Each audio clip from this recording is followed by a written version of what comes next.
Hey Spuddies, Potato McWhiskey here, and welcome to an analysis of the 3 new leaders in the Great Builder Pack for the new Leader Pass. Not the new Leader Pass, it's the Leader Pass for Civ 6. Just back from a trip, trying to get my hold on things, and cracking out a real quick video on this bad boy. Of course, if you saw my trip, do give me a shout out in the comments. We've got 3 new leaders for 3 existing civilizations. We have Sejong, Theodore, and Ludwig. Sejong is very interesting with the ability Hangul, which gives you double your science per turn as culture when you complete your first technology from a new era. This is a very interesting ability because you can actually get upwards of a 200 culture injection very early into the classical era, or say the mid-classical era, like late classical era. You can get like 200 culture out of that, which is a not insignificant bonus considering it also comes from how much science you're making.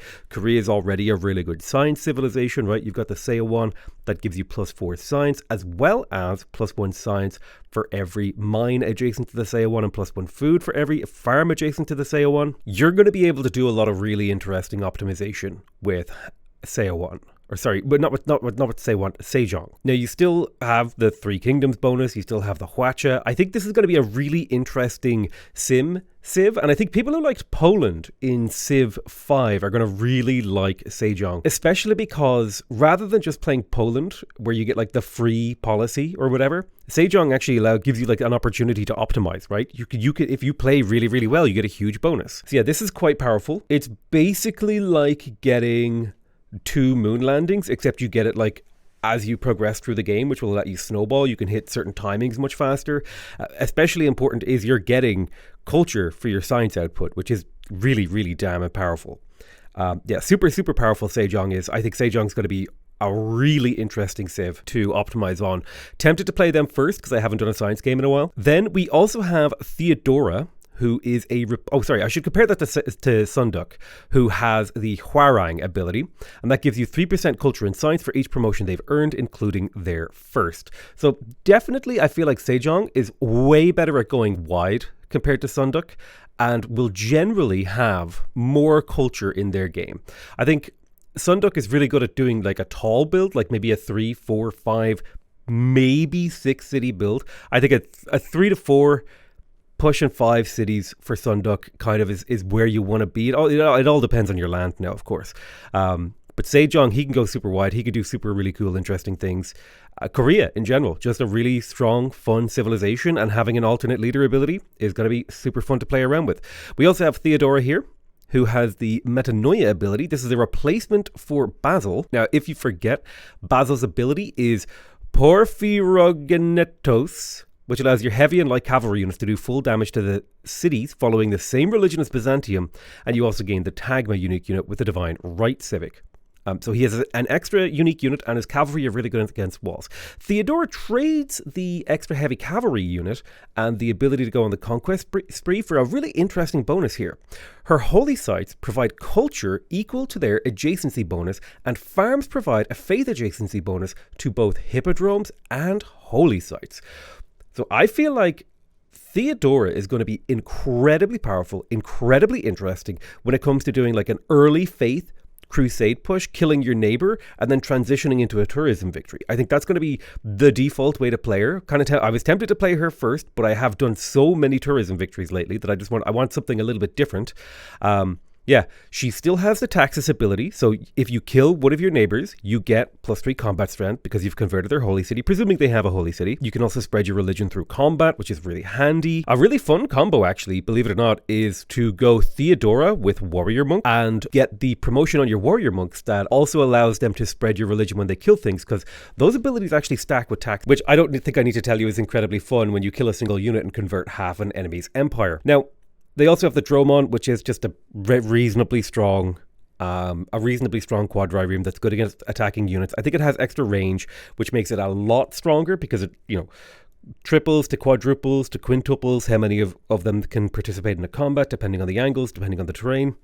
We also have the Hippodrome, still, which provides +3 amenities, is half price, and you get a free heavy cavalry unit, which enables her to still do a really powerful knight push, a really powerful heavy cavalry push.